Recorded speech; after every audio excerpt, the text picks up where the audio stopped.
The afternoon light came through the tall windows of the Boston Heritage Museum's repair lab, making long shadows on Dr. Sarah Mitchell's work table. She fixed her magnifying lamp and leaned closer to the photo that had come that morning from the Berkshire estate sale, a formal family picture from 1902. The image showed four people in the usual style of early 1900s studio photos.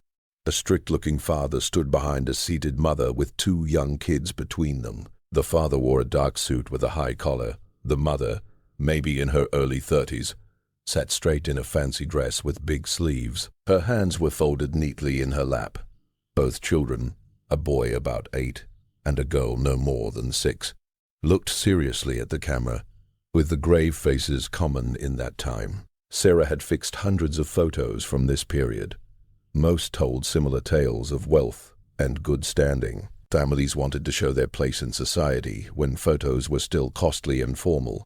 But something about this one felt off, though she could not quite say why. The photo had water damage along one side, likely from years in a basement or attic. The picture surface had started to peel in some spots, making small bubbles and discolored areas. As Sarah carefully worked to fix the breaking surface with special tools and safe materials, she saw an odd spot in the image, a slight discoloration under the mother's right glove. This was visible only because the damage had made the photo layers a bit see-through. She switched to stronger magnification, and her breath stopped. Under the white glove fabric, pressed on the woman's skin, was a shape. It was not a natural shadow or a photo flaw. It was something done on purpose, a pattern of lines that made letters or symbols marked into the skin. Sarah sat up straight, her mind racing with ideas. In 20 years of photo repair, working with everything from old types to early color photos, she had never seen anything like this. The woman had placed her hand carefully. The glove hid what was under it, but the damage to the photo had shown what 100 years of hiding had covered.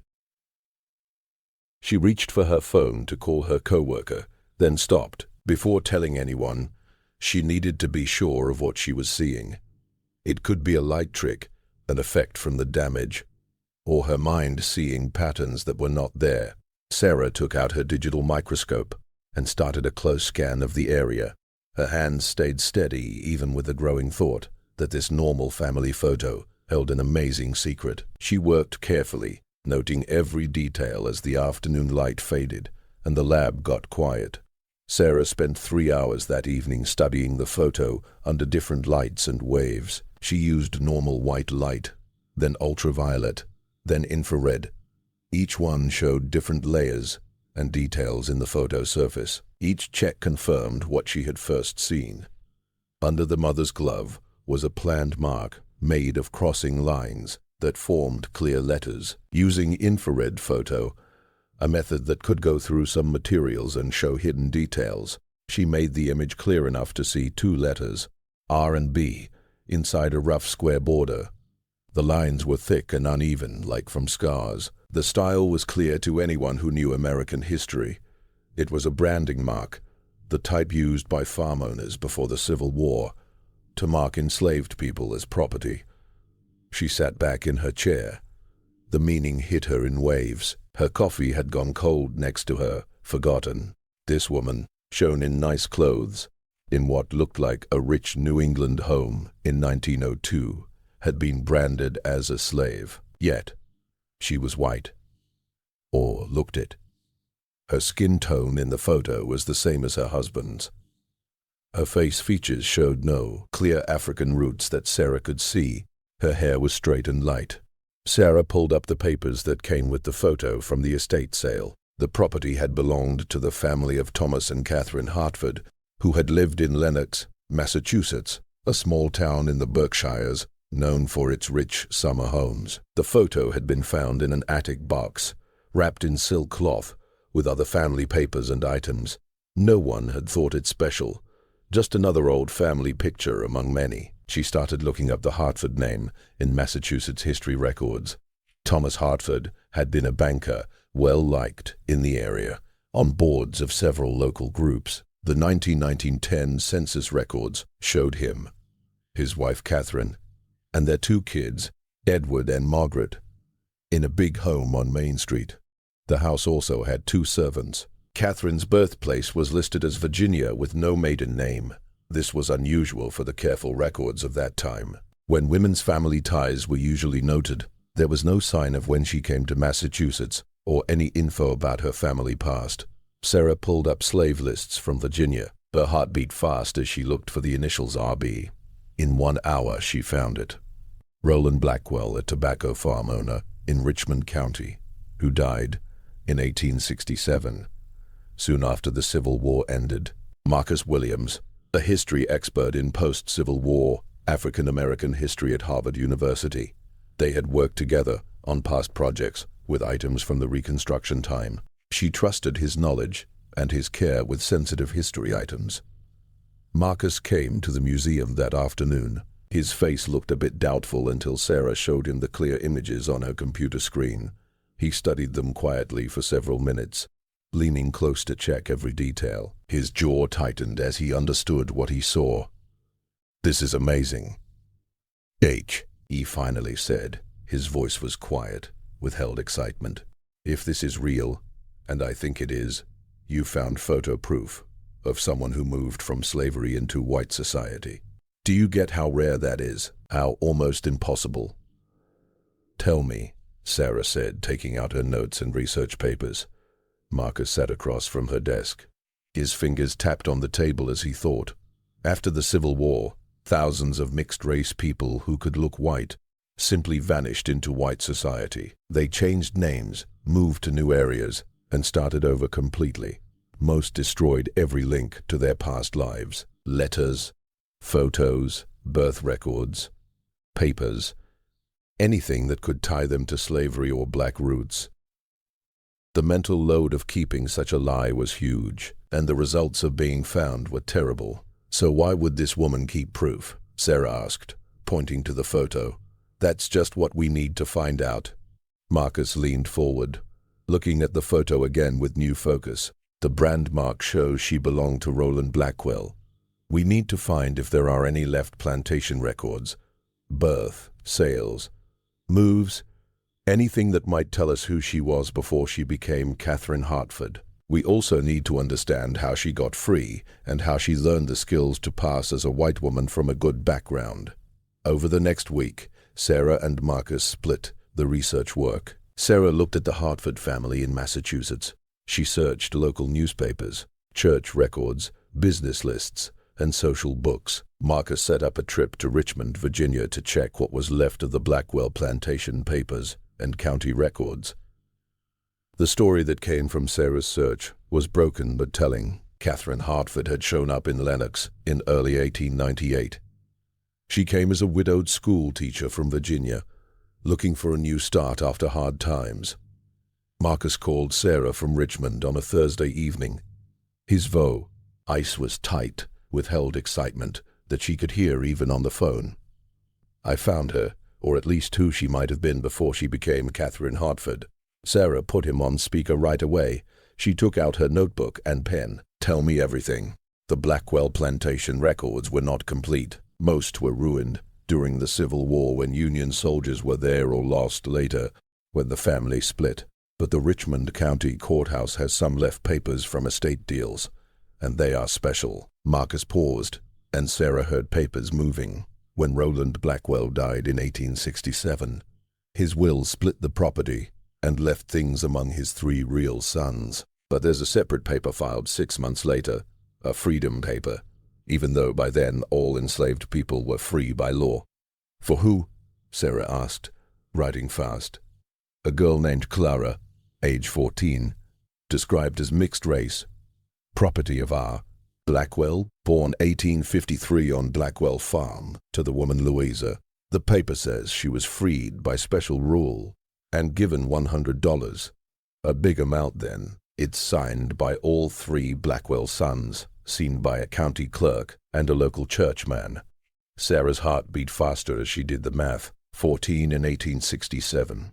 That would make her 49 in 1902, which matches the age of the woman in the photo. "But Marcus, freedom papers usually say why, especially after the war, when it was not needed. What does this one say?" There was a long pause. It doesn't give a clear reason, just says she is to be freed and given money for special reasons. But Sarah, I found something else in the simple records. His voice got lower. I checked birth records, the unofficial ones kept by the farm manager for counting. In February 1853, there's an entry for a girl born to a woman named Louisa, who worked in the main house. The father's name isn't listed, but there's a note in the side written in different ink later. R.B. Roland Blackwell's own in tiles. His daughter Sarah breathed. The full meaning settled on her.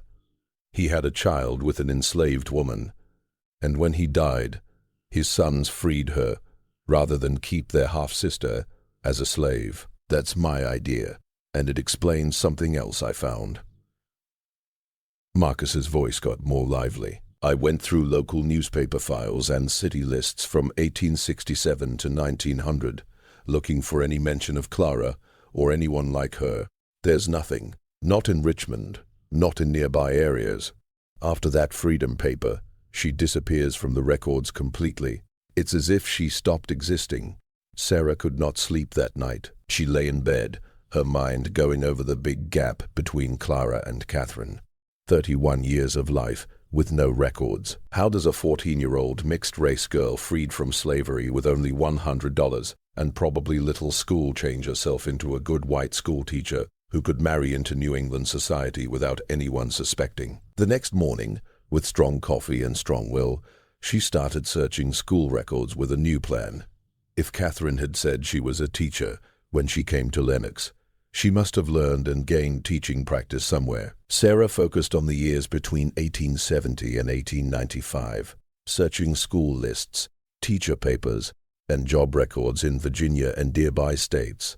She found nothing under Catherine Hartford, or any close name changes. The name itself was probably made up just before she came to Massachusetts. Then she tried another way, looking for teachers from Virginia who moved to Massachusetts in the late 1890s, especially those with no clear family ties or school papers from known places that could be checked. 3 names came up from her search.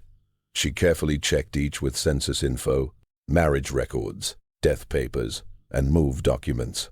2 had clear, followable records back to childhood with church records, school attendance, and family Y.O. could be checked. "May I look at these?" Sarah asked. Her hands weighted over the items. "Of course. That's why I brought them. You said you were studying the family history, and I thought these might help. To be honest, I don't know much about my great-great-grandparents beyond their names.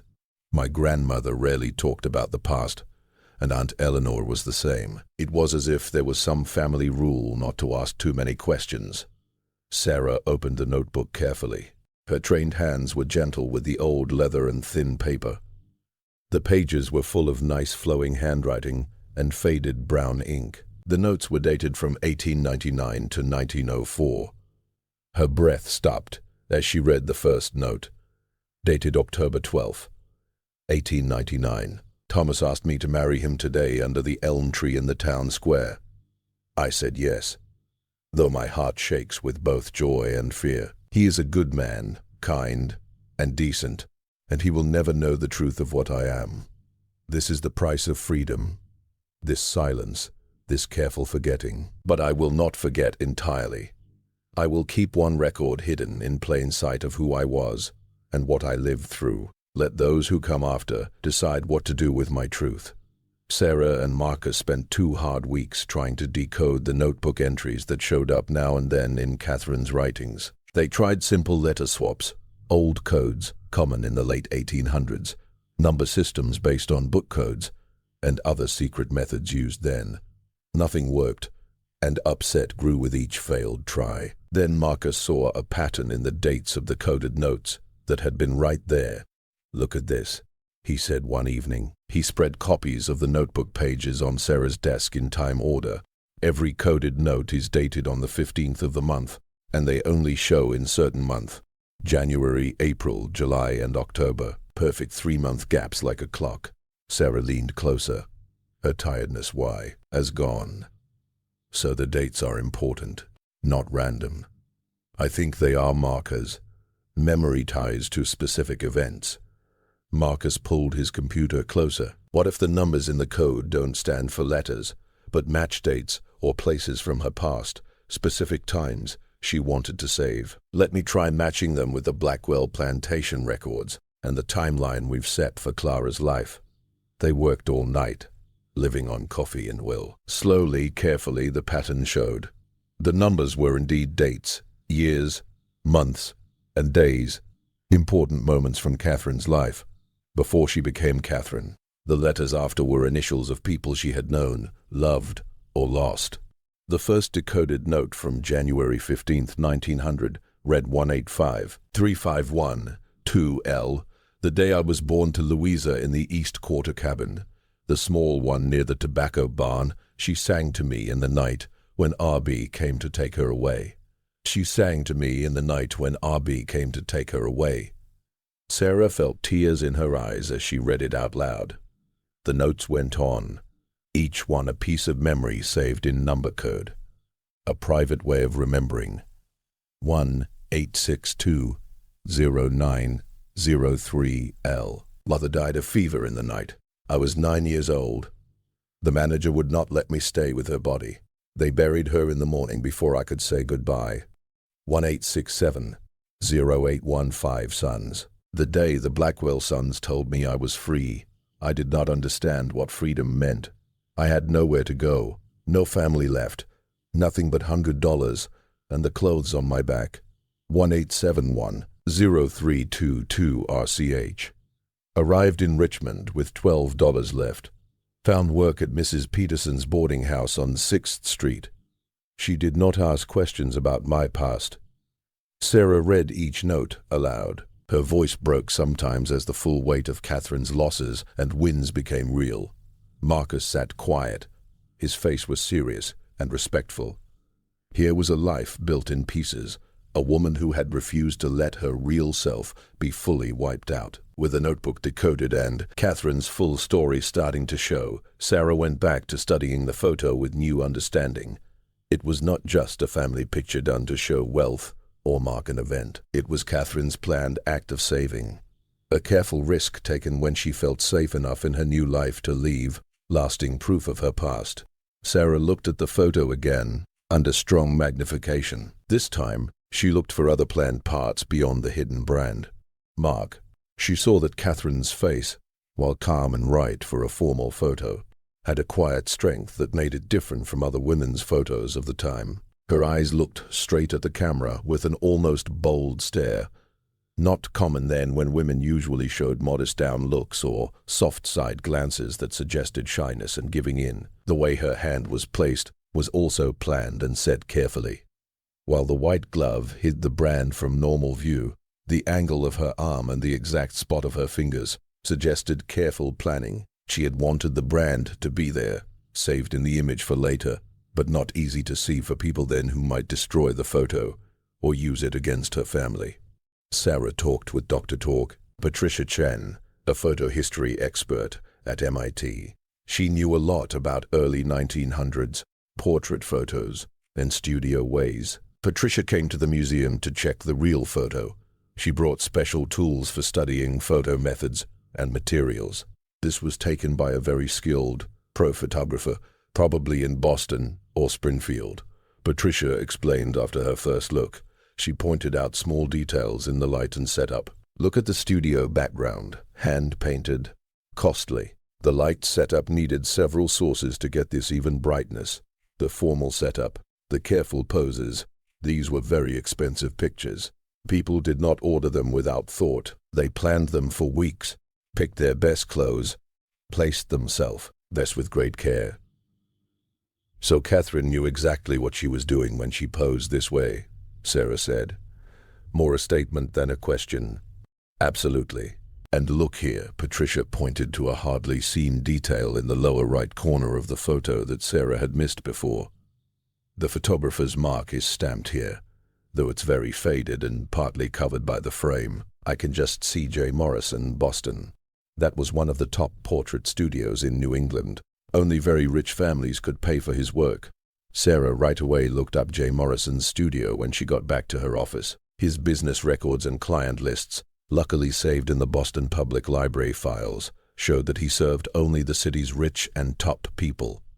Sarah knew she had to share her finds with Jennifer Hartford, but she worried about how to give news that would change her view of her family history.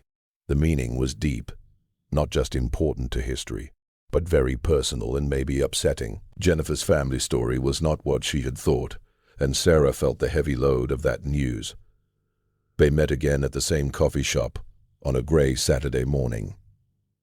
Sarah brought copies of all her research papers.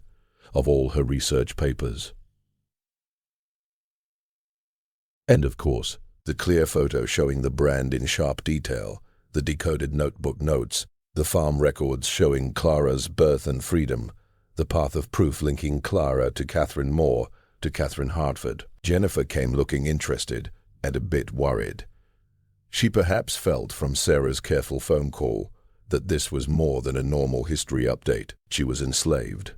Jennifer finally said.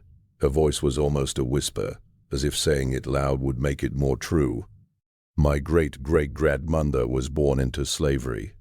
She was branded like property. She was also very brave and smart, Sarah said softly, leaning forward. She lived through impossible times, taught herself against huge odds, built a whole new life from nothing, and protected her kids and grandkids from a truth that could have ruined their futures and chances. In 1902, if anyone had found her past, if the truth came out, your family would have been cut off from society. Your great-grandfather's banking job would have been lost. The children would have been denied school and social acceptance. The results would have been terrible. Jennifer touched the photo carefully with respect.